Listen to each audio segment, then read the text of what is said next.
संतुष्टः सततं योगी संतुष्टः सततं योगी संतुष्टः सततं योगी संतुष्टः सततं योगी यत आत्मा दृढ़निश्चया यत आत्मा दृढ़निश्चया मयि अर्पित मनो बुद्धिर्मयि अर्पित मनो बुद्धि यो मद्भक्त समे प्रिय यो मद्भक्त समे प्रिय। आज मैं कुछ आखिरी बात सुनाना चाहता हूँ, बहुत ऊंची बात सुनाना चाहता हूँ। संतुष्ट सततम योगी यत आत्मा दृढ़ निश्चयाः मयि अर्पितो मनोबुद्धि यो मद भक्त समे प्रिय। योगी सतत संतुष्ट रहता है, लेकिन भोगी सतत संतुष्ट नहीं रह सकता। चाहे उसको सारी दुनिया का राज दे दो, चाहे स्वर्ग का राज दे दो, तो भी भोगी सतत संतुष्ट नहीं रह सकता। मयि अर्पित मनोबुद्धि यो मद भक्त समे प्रिय। भगवान हमको प्यारे हो जाएं, ये सौभाग्य की बात है, लेकिन इससे ज्यादा सौभाग्य है कि हम भगवान को प्यारे हो जाएं।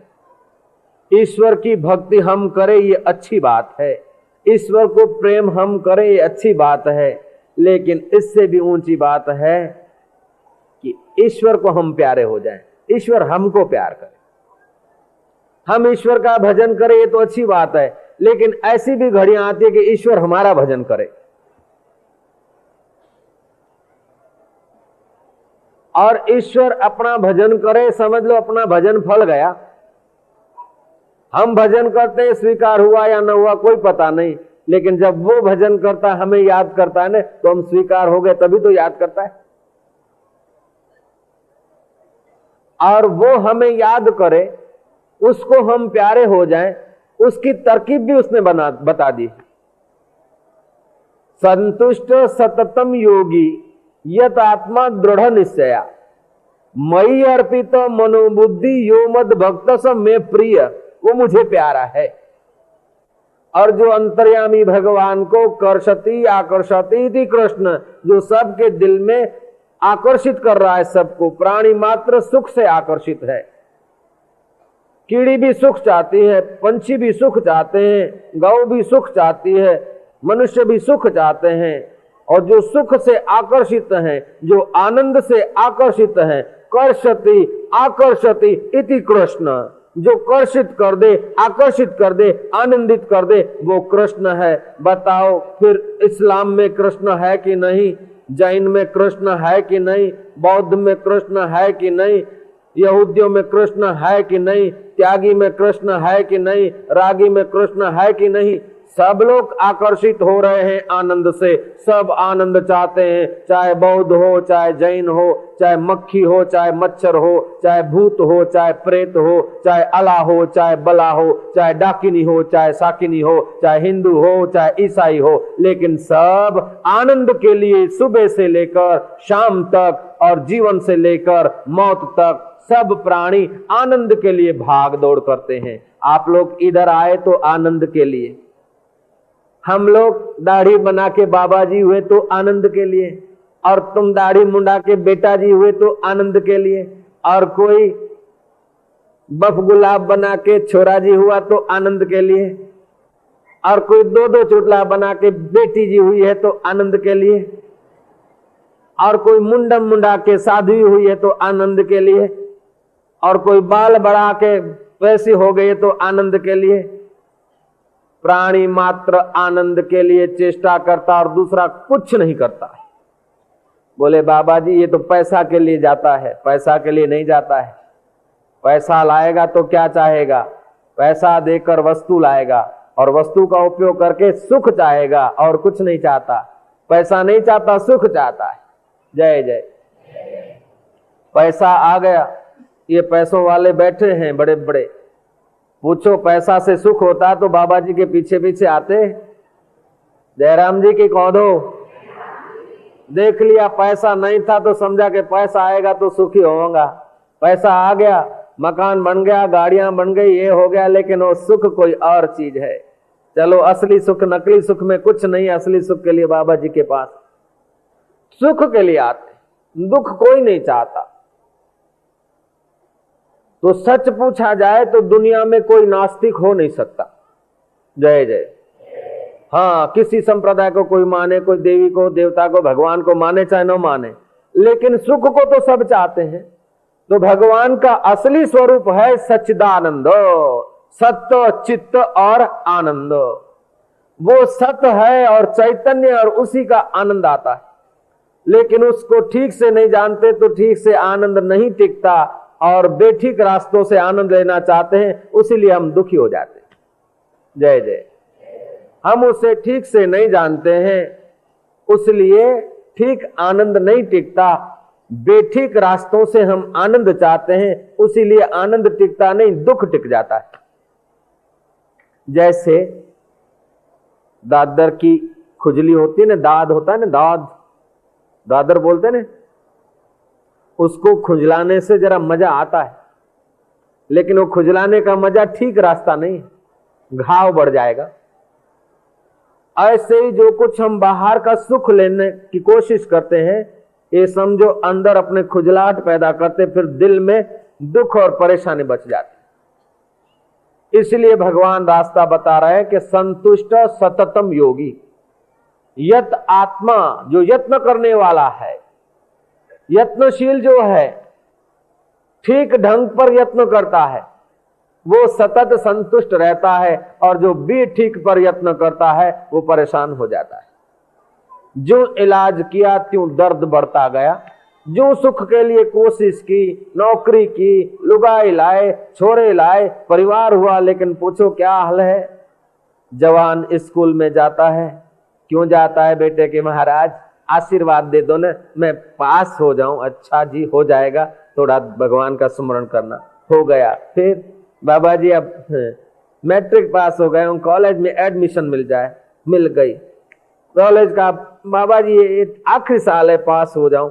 चलो गंगा माई की कृपा से पास हो गए, फिर तो बस में ये बाबा जी फिर कुछ नहीं मांगूंगा, बस पास हो जाओ ना, छुट्टी हो जाए, आराम हो जाएगा। पास हो गया, फिर पूछो क्या हाल है, बोले नौकरी मिल जाए तो अच्छा है। नौकरी मिली, फिर क्या हाल है कि छोकरी मिल जाए तो अच्छा है। छोकरी मिल गई, फिर क्या हाल है कि बाबा जी ठीक है, लेकिन 5 साल हो गए, गोद खाली रे बकरे अंधा था, एक पाव माटी मिली जाए तो, अरे तो 4 पाव माटी ले जा।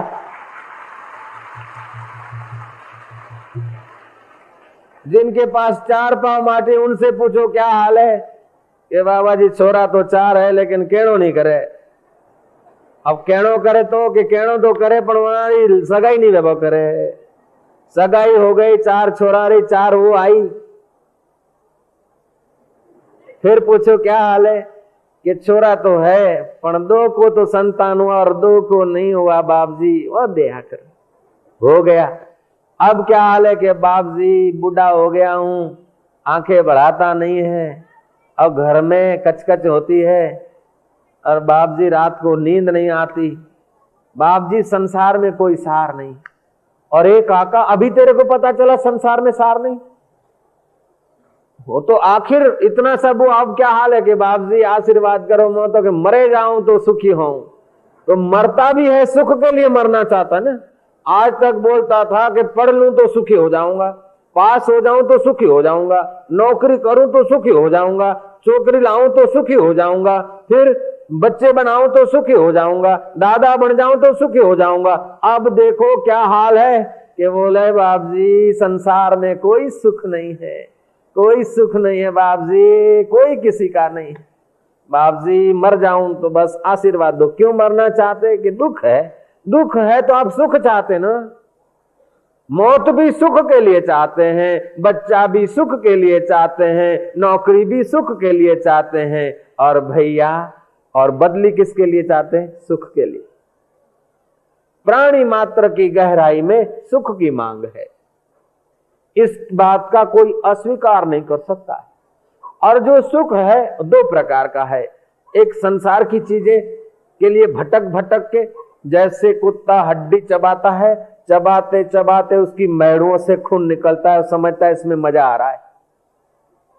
ऐसे ही आदमी अपने आप को परेशान करके क्रियाओं से, और फिर 10-5 दिन में जो शक्ति बनती है उसका जब नाश करता है, काम विकार में सुख आया। सुख क्या आया? अब बर्बादी हुई। अपनी मेड़ुओं का खून निकलता है तो हड्डी में स्वाद आता है, ऐसे अपनी जीवन की शक्ति का ह्रास आता है, तभी बोलते सुख आया। सुख नहीं हुआ।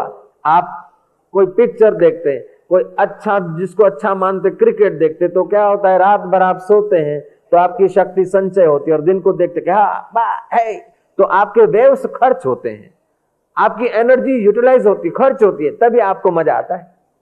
रात को नींद न करो और दूसरे दिन क्रिकेट देखो तो मजा नहीं आएगा। क्यों नहीं आएगा?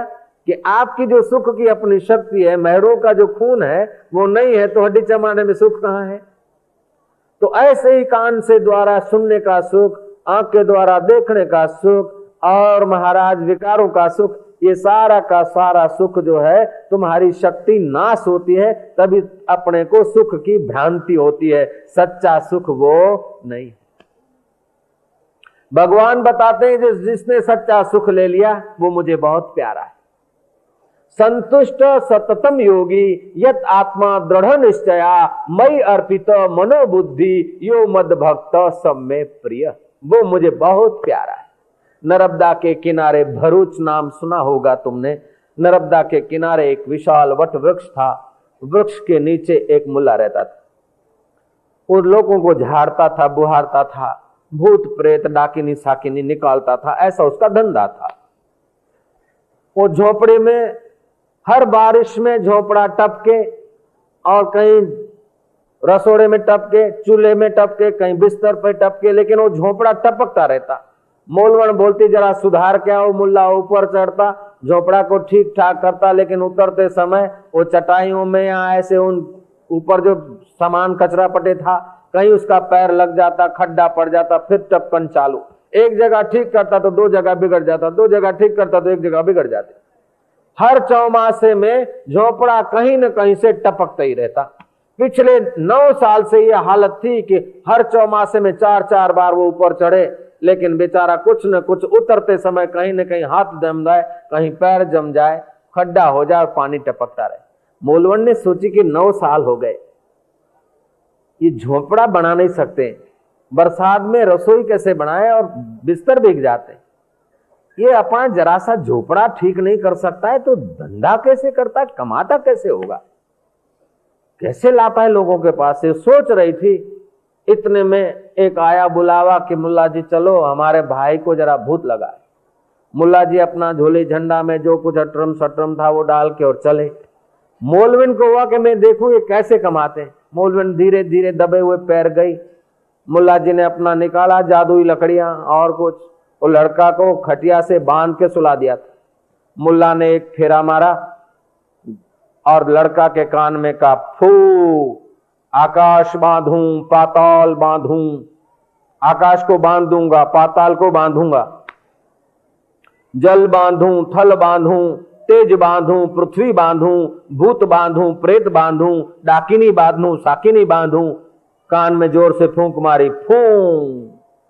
फिर दूसरा चक्कर मारा, फिर कहता कि आकाश बांधूं, पाताल बांधूं, जल बांधूं।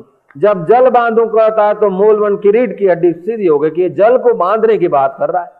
मेरा झोपड़े की हाल क्या मैं जानती हूं। मूलवन ने अपने आप को खूब रोका और छुप कर ये सारा तमाशा देखती जा रही। दूसरा चक्कर लगाया और कान में ऐसा ही कहा। तीसरा चक्कर लगाया और कहा, आकाश बांधूं, पाताल बांधूं, जल बांधूं। जो जल का नाम आया, मूलवन अपना बस बैलेंस खो रही थी, कैसे भी करके अपने को संभाला। अब चक्कर तो 7 लगाने थे, तीसरे चक्कर में आउट ऑफ लिमिट हो रही थी। महाराज चौथा चक्कर मार के जब मुल्ला ने कहा कि आकाश बांधूं, पाताल बांधूं, जल बांधूं, तो वो कपड़ा धोने की सोटी होती है ना, सोटी पड़ी थी, उठाकर पीठ पर 2 मार दी। जरा सा झोपड़ा 9 साल से टपकता है, उसकी 2 बूंद पानी नहीं बांध सके, तो क्या जल बांधूं थल बांधूं करते हो।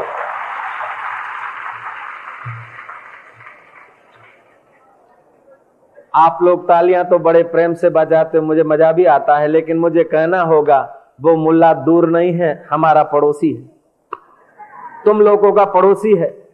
तुम्हारे पास में ही रहता है, हर घर में रहता है, हर घर के पड़ोस में रहता है। वो मुल्ला हमारा मन है, ये कर दूंगा, वो कर दूंगा, ये बांधूंगा, वो छोड़ूंगा। लेकिन जरा सा अपने आप को भी तो यार परमात्मा में डुबकी लगा के तो देख, जरा सा अपने दिल को तो बांध के देख, जरा सा अपने वृत्तियों को तो बांध के देख, फिर दुनिया तेरे चरणों में बंधी रह जाएगी।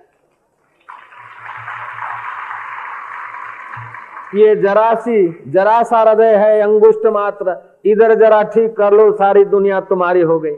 इधर ठीक नहीं किया तो सारी दुनिया को बांध दिया, तभी भी भैया कुछ नहीं हुआ, कुछ नहीं हुआ।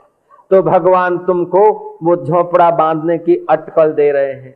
वो हृदय की जरा सी थोड़ी सी है, थोड़ा सा, बहुत थोड़ा काम है, वो अगर ठीक कर लिया तो तुम्हारा तो बेड़ा पार हो जाएगा। लेकिन तुम जिस वस्तु को छुओगे वो वस्तु प्रसाद बन जाएगी, तुम जो बोलोगे वो मंत्र बन जाएगा, तुम जिस जल को निहारोगे वो गंगा जल हो जाएगा, तुम जिस जमीन पर पैर रखोगे वो तीर्थ बन जाएगी, तुम जिस व्यक्तियों के तरफ निहारोगे उनके पाप बढ़ जाएंगे, तुम ऐसे पवित्र हो जाओगे।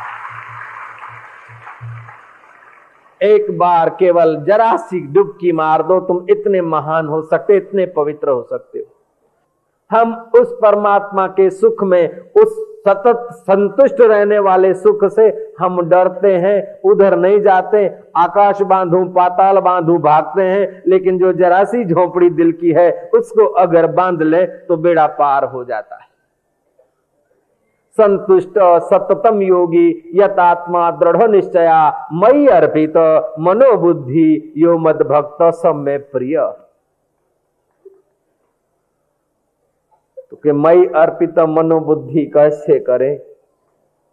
जरा बुद्धि को देखो। हम लोगों में बड़ी ये गलती आ जाती है कि हम समझते हैं कि हम पापी हैं, हम समझते हैं हम संसारी हैं, हम समझते हैं कि हमारा कोई नहीं है। ये हम गलती करते हैं। अगर आदमी पापी होता तो अपने को पापी नहीं मानता, जब पाप करता है तब नहीं मानता मैं पापी हूं, जब पाप से थोड़ा दूर जाता है, अंदर आता है, तब सोचता कि मैं पापी हूं। तुम काजल आंख में लगा दो तो आंख का लगा हुआ काजल आंख में है तो नहीं दिखेगा, आंख से जब दूर लगाओगे तब दिखेगा। ऐसे ही तुम्हारे में अब अगर पाप होते हैं ना तो तुमको नहीं लगता मैं पापी हूं। पाप तुम्हारे से थोड़े अलग हुए हैं तभी तुम देख रहे हो कि मैं पापी हूं। नहीं, पाप तुम्हारे से अलग हो रहे हैं, उस समय भगवान को धन्यवाद दो कि पाप दिख रहे हैं। वो दिख रहे हैं तो मुझ में नहीं है, मेरे शरीर में थे, मेरे मन में थे, मेरे बुद्धि में थे। वो मेरा मन और बुद्धि हे भगवान तेरे ध्यान में डुबा देता हूं। ऐसा दुनिया का कौन सा पाप है, ऐसा दुनिया का कौन सा बड़े में बड़ा भारी पाप भी हो, लेकिन तेरे आगे पापों की क्या ताकत है। हे ईश्वर, पाप है मन में, पाप है विचारों में, पाप है बुद्धि में, मन और बुद्धि में पाप रहते हैं। वो जैसे भी हैं, मेरा मन और बुद्धि तुझे अर्पित कर देता हूं। जब ईश्वर में मन बुद्धि अर्पित कर दिया तो महाराज पाप की क्या ताकत है रह सके, पाप की क्या ताकत है रह सके। हमें पाप तपा सके ये जमाने में दम नहीं, हमसे जमाना है, जमाने से हम नहीं। मन और बुद्धि को सत्ता देने वाला हम है, हमारे को सत्ता देने वाला मन बुद्धि नहीं है। मन और बुद्धि में पाप है या शरीर में पाप है, जो हो गया हो गया। लेकिन अब जैसे भी है तैसे हैं, पापी हैं, क्रोधी हैं, कामी हैं, लोभी हैं, दुराचारी हैं, कंगाल हैं, दुष्ट हैं, जैसे भी हैं वो मन और बुद्धि है, वो तुझे हम अर्पित कर देते। हम तेरे हो गए और ये भी तेरे हो गए, अब तू जान तेरा काम जाने। एक खूनखार आदमी आया, बड़ा खूनखार, उसकी आंखें भी कुछ बोल रही थी, कुछ चलम बलम भी लेके आया था, चर्च का गोटा। आ गया कि बाबा जी मैंने आपकी कथा सुनी, आज तक तो मैं डालों के और पत्तों के चक्कर में था, लेकिन अब पता चला कि भगवान तो अनादिकाल से है, मूल अनादिकाल से है। मोहम्मद आए उसके बाद इस्लाम चला, लेकिन मोहम्मद के पहले भी भगवान तो था। बुद्ध आए, बुद्धिज्म चला, उसके पहले तो भगवान था। महावीर आए और जैन पंथ चला, उसके पहले भी तो भगवान था। कृष्ण आए, उसके पहले भी कोई सत्य तत्व था, सनातन। बाबा जी अब मुझे मूल का पता चल रहा है। आज दिन तक मैं भगवान भगवान को नहीं मानता था, मैं बड़ा खतरनाक खूंखार आदमी हूं बाबा जी, लेकिन आपका सत्संग सुन के होता है कि मैं अब आपके आश्रम में रहूं, आपका शिष्य बन जाऊं। बाबा ने कहा ठीक है, स्वीकार है। बोले बाबा जी मेरे में इल्लत है, बोले स्वीकार है। बाबा जी मैं शराबी हूं, बोले कोई बात नहीं, स्वीकार है। बाबा जी मैं गंजेड़ी हूं, भंगेड़ी हूं, बोले स्वीकार है। बाबा जी मैं चोर हूं, बोले कोई बात नहीं। बाबा जी मैं डाकू भी हूं, बोले कोई बात नहीं। बाबा जी मेरे में दुनिया भर की इल्लतें हैं, बोले बेटा कोई बात नहीं। वो देखने रह गया कि बाबा जी दुनिया भर का खतरनाक खूंखार आदमी, मेरी आंखें देख लो, बोले कोई बात नहीं। बोले बाबा जी आप मेरे जैसे आदमी को कैसे स्वीकार कर रहे हो? बाबा ने कहा तू कैसा भी है, लेकिन जब वो परमात्मा अपनी दुनिया से तुझे नहीं निकालता तो मैं अपनी दिल से तुझे क्यों निकालूं बेटा? तू मुझे स्वीकार है और मैं तुझे चमका सकता हूं। अपि चेत् दुराचारेभ्यो पापेभ्यो पाप कृतम सर्वज्ञान पल्लवेन वृजिनम समतरिष्यसि। गीताकार कहते हैं और किसी से पूछो तो बोले 12 साल व्रत रखो, 13 साल ये करो, 15 साल पूछड़ा करो और 25 साल ढींगना करो। लेकिन कृष्ण बोलते हैं अर्जुन तू पापी हो, पापी में भी महापापी हो और पापियों का तू दुराचारियों का शिरोमणि भी हो, लेकिन ज्ञान की नाव में बैठ जा, उसी समय मैं तुझे पार कर दूंगा। ऐसा ज्ञान का खजाना है। ज्ञान मिड़ई ज्ञानड़ी, ईंट चूने का ज्ञान, लोहे लक्कड़ का ज्ञान, दवाई का ज्ञान, सुत्ती फकी का ज्ञान, खेती करने का ज्ञान, ये सब पेट भरने के ज्ञान है, ये सब ज्ञानड़ी है। कितनी चढ़े चोटी, दाल और रोटी, कुम्हार और सोटी, दाल और रोटी, और क्या करेगा? कितना भी बड़ा हो जाएगा तो रोटी खाएगा और क्या खाएगा, हीरे तो नहीं चबाएगा।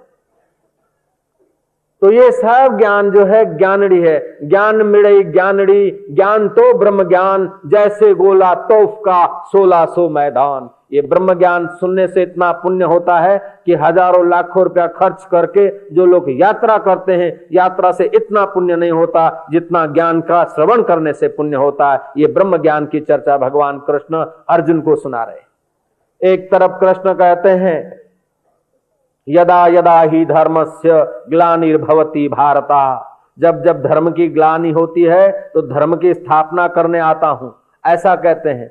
और आगे चलकर अर्जुन को कहते हैं सर्वधर्मान परित्यज्य, सब धर्मों को छोड़ दे। जो कृष्ण कहते हैं कि मैं धर्म की स्थापना करने को आता हूं, जब जब धर्म की ग्लानि होती है तब तब मैं धर्म की संस्थापना करने आता हूं। परित्राणाय साधूनाम विनाशाय दुष्कृताम, जो दुष्ट लोग हैं उनका विनाश करने को आता हूं और धर्म की स्थापना करने को आता हूं। वही भगवान कृष्ण अर्जुन को कहते हैं सर्वधर्मान परित्यज्य। अब ये दोनों वचन भगवान के हैं तो जरा ज्ञान का उपयोग करना पड़ेगा। ऐसा क्यों कहते हैं? धर्म की स्थापना करने के लिए तो मैं आता हूं, ऐसा भी श्री कृष्ण कहते हैं। और अर्जुन को कहते हैं कि सब धर्मों को छोड़ दे। इसका मतलब है कि जब साधारण जीवन में हम लोग जीते हैं तो धर्म नियमों का अवलंबन लेते हैं और हम सदाचार शिष्टाचार से एक दूसरे के हितैषी हों, ये जरूरी है। ये हमारा सामाजिक धर्म, व्यक्तिगत धर्म, सामाजिक धर्म, मानवता का धर्म, ये तो ठीक है। लेकिन जब कोई सत्यकृत करना है, मोह माया में आदमी फंस जाता है, दुराग्रहों में फंस जाता है और मैं फलाना हूं, मैं ढींगड़ा हूं, ऐसा करके अपनी आत्मशक्ति से वो नीचे आ जाता है, तो फलाना हूं ढींगड़ा हूं की जो मान्यता का जो धर्म है वो छोड़कर उस आत्मा के शरण आ जाओ तो तुम फटाफट तर जाते हो। इसका ये अर्थ महापुरुष लोग बताते हैं, योगी लोग बताते हैं, तपस्वी लोग बताते हैं, जिन्होंने साक्षात्कार किया। ऐसे महापुरुष हजारों का यह अनुभव। तो वचन तो ग्रंथ के हैं, लेकिन समझने के लिए हमें अपनी पवित्र बुद्धि का आधार लेना पड़ता है। तो पवित्र बुद्धि कैसे होती है? एक सम्मेलन में कश्मीर के विद्वान आए थे, कोई काशी के विद्वान आए थे, कोई कहीं के विद्वान आए थे। बड़ा भारी महापुरुषों का सम्मेलन था। तो कुछ तो ऐसे अनुभवी संत भी थे और कुछ तथाकथित भी थे। माइक तो सबको मिल जाता है। तथाकथित साधु ने कहा अगर दिल पवित्र नहीं है तो भगवान का नाम लेने से क्या फायदा, अगर मन में पाप है तो राम राम करने से क्या फायदा, अगर हमारा व्यवहार अच्छा नहीं तो राम राम करने से क्या फायदा, अगर हमारा जीवन अच्छा नहीं है तो राम राम करने से क्या फायदा, भगवान भगवान करने से क्या फायदा। वो अपना जैसा आया उसको वो मूंग पीसता गया।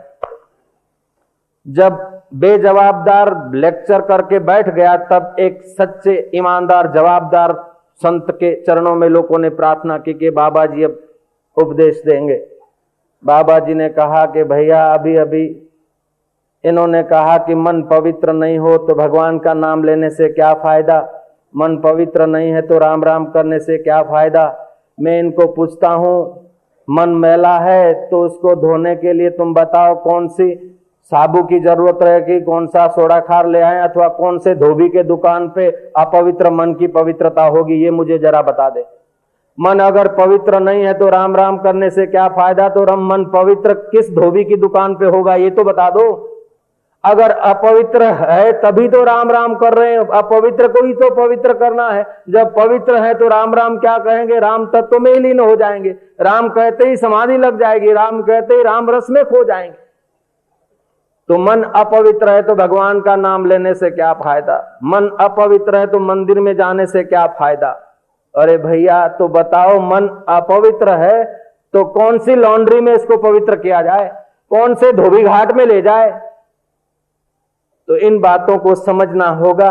राम कहो चाहे कृष्ण कहो चाहे शिव कहो चाहे और किसी देवी देवता का भगवान का नाम ले लो, लेकिन ईश्वर का नाम लेते लेते वैखरी में से जीव मध्यमा में आता है, मध्यमा से पशंति में आता है, और पशंति में आते आते जब परा में जाता है न, तो इस जीवात्मा और परमात्मा की ऐक्य का उसे रस मिलता है। वो ऐसा रस होता है कि फिर वो भीतर से सतत संतुष्ट रहता है। बाहर से सुख भी आ जाए तो उसको अंदर का इतना सुख मिलता कि बाहर के सुख में वो लोलुप नहीं होता है, उपयोग कर लेगा लेकिन उसे आसक्ति नहीं होगी। बाहर का दुख आता है लेकिन अंदर इतना सुख आ रहा है आत्मा का कि बाहर का दुख उस पर प्रभाव नहीं डालता है।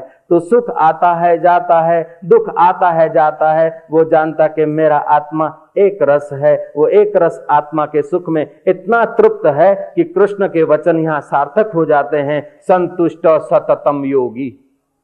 जीसस को क्रॉस पे चढ़ाया है, जीसस के मन में आता है कि मेरे मालिक, मेरे खुदा, हे मेरे ईश्वर, मैंने लोगों के लिए क्या क्या किया और लोग बदले में क्या देते हैं। एक क्षण के लिए दुख आ रहा है लेकिन अंदर का सुख फिर प्रकट हुआ। अरे लोग मुझे क्या करेंगे, क्रॉस पे तो इसे चढ़ाते हैं जो एक दिन चढ़ने वाला है, मरने वाला है, मैं तो अमर हूं। हे मालिक तेरी मर्जी पूर्ण हो। एक मिनट पहले तो जीसस मरियम के पुत्र जीसस थे, लेकिन दूसरी मिनट में वो परमात्मा के पुत्र जीसस हो गए और पूजे जाते। सुकरात को जहर दिया जा रहा था, मित्रों ने कहा कि गुरु ये क्या कर रहे हो, हमको तो डर लग रहा है और तुम जहर मांग रहे हो। बोले जीवन जी के भी देख लिया और इसकी मौत भी देख लूंगा। जिसने जी के देखा है वही मर के देखता है। मैं जीने और मरने दोनों से पृथक हूं। मौत के समय भी वो संतुष्ट है। मंसूर को शूली लगी है और मौत के समय संतुष्ट है। मीरा का अपमान होता है और अपमान के समय संतुष्ट है। श्री कृष्ण का कितना अपमान होता है। ऐसा नहीं कि कृष्ण आए और मक्खन मिश्री मिलने लगा, ऐसी बात नहीं है। आए और छठे दिन तो पूतना आई जहर भरकर।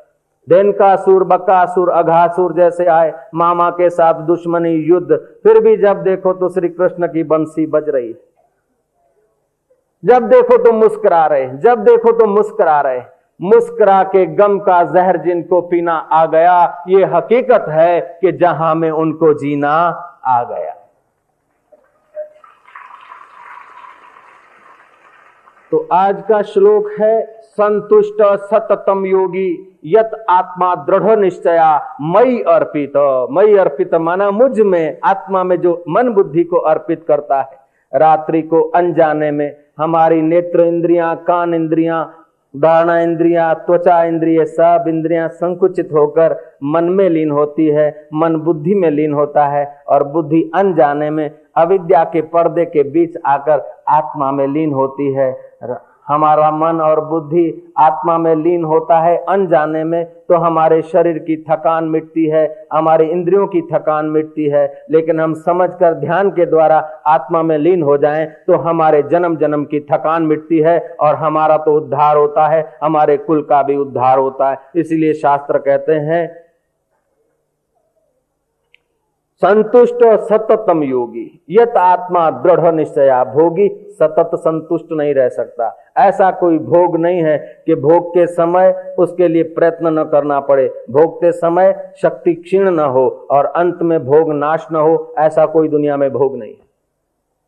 इसीलिए भारत का विशाल राज्य जिनका था भर्तृ, वो लिखते हैं भोगान भुक्तम वयमेव भुक्ताः कालो न याति वयमेव याताः तृष्णा न जीर्णा वयमेव जीर्णा। तृष्णा इच्छाएं तो नाश नहीं हुई संसार के सुखों की, लेकिन सुख लेने की ताकत नाश हो गई।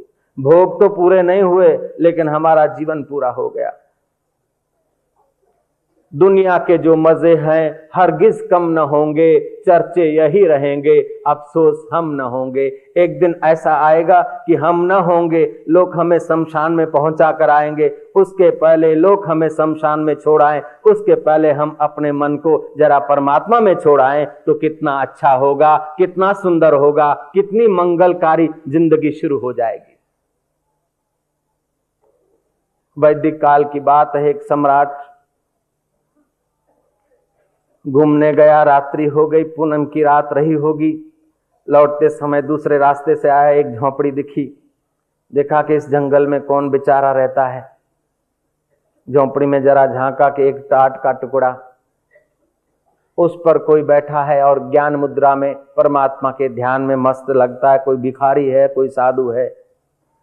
सम्राट ने आवाज लगाया, साधु बाहर आए। बोले क्या है? बोले आप इस झोपड़ी में रहते हैं?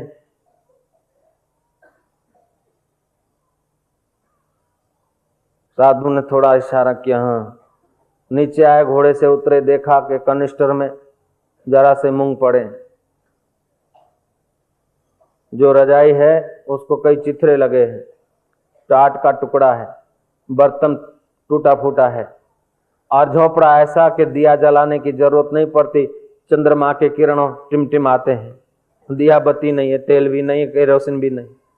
राजा को दया आई, बोले मेरे नगर में ऐसा आदमी दुखी दरिद्र ठीक नहीं है, लो मैं ये तुम्हें कुछ दे देता हूँ, बाद में आप आ जाना, हम तुम्हारी व्यवस्था कर देंगे। उस साधु ने कहा कि जा किसी दरिद्र को दे देना। बोले तुमसे बढ़कर दरिद्र कौन मिलेगा? खाने को नहीं, ओढ़ने को नहीं, पहनने को नहीं, रहने को नहीं, तुमसे बड़ा दरिद्र कौन मिलेगा? ले लो। मालूम होता है बहुत दिन का दुख भोगा है, उसीलिए आप अपमान करते हैं थोड़ी सी रकम का, हम दूसरी भी भिजवा देंगे। बोले दूसरी अपने पास रखो, ये भी तुम ले लो, मेरे को नहीं चाहिए। राजा ने कहा महाराज तुम नाराज नहीं होना, हम कल और भेज देंगे। बोले मैं ना बोलता हूँ, नाराज क्या, किसी दरिद्र को देना।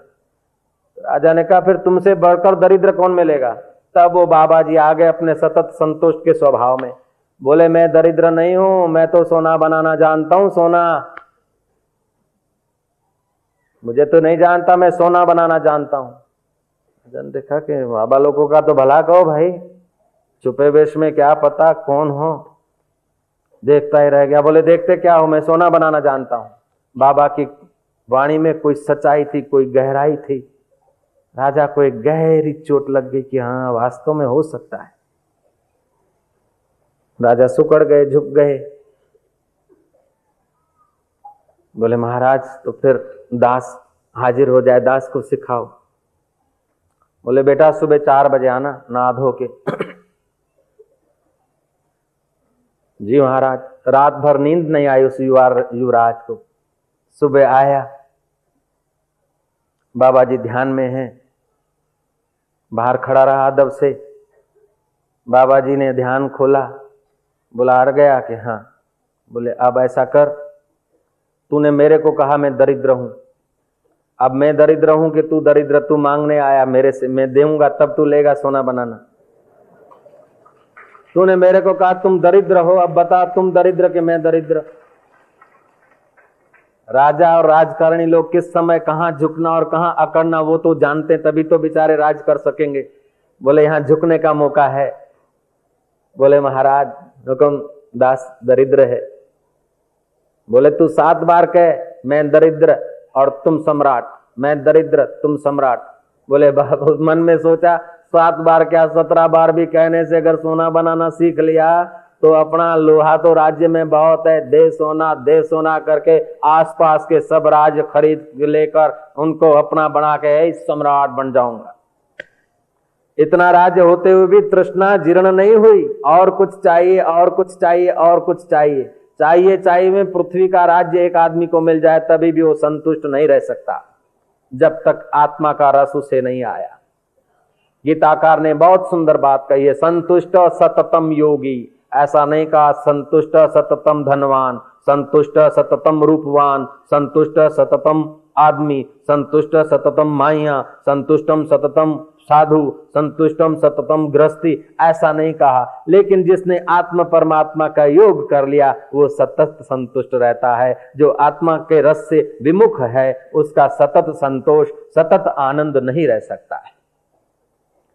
राजा ने कहा, महाराज मैं दरिद्र, आप बोले देख सोना बनाना सीखना है तो आज्ञा का पालन करना होगा। बोले महाराज कहो। कान पकड़, उठ बैठ कर, मैं दरिद्र तुम स्वामी, मैं सेवक तुम स्वामी। बोले बाबा जी तो सीधी बात है, मैं सेवक तुम स्वामी, मैं सेवक। 10 5 15 दंड बैठक लगा दी।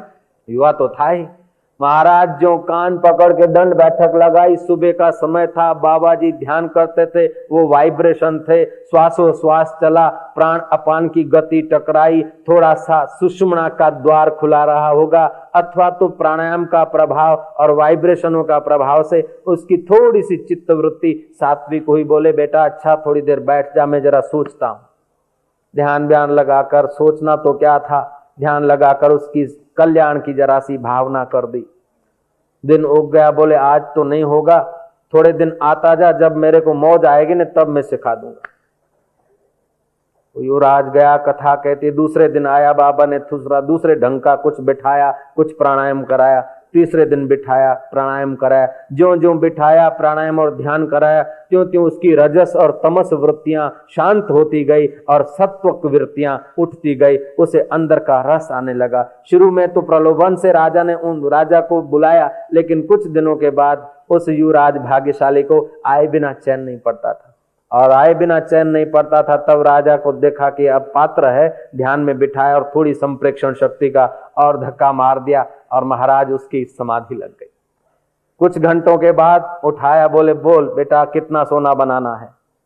बोले महाराज जो राज्य है वो भी तो छोड़ के मरूंगा, अब सोना बनाऊं फिर दूसरे राज्य को अपना बनाऊं, फिर भी तो मर जाना है। अब मेरे को तो अंदर का रस बढ़िया आ रहा है महाराज, अंदर का और समाधि लग जाए और ध्यान लग जाए।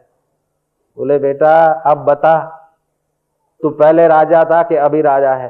बोले महाराज पहले तो दरिद्रता को छुपाने के लिए बाहर से राजा था, लेकिन अभी पता चला कि अभी मैं दिल का राजा हो गया हूं, अब मुझे अंदर से संतोष मिल रहा है। संतुष्ट सततम योगी यत आत्मा दृढ़ निश्चया मई अर्पित मनोबुद्धि यो मद भक्त समय प्रिय। जितने अंश में हमारी आंतरिक यात्रा होती है उतना उतना हमारा आंतरिक राज्य बढ़ता है।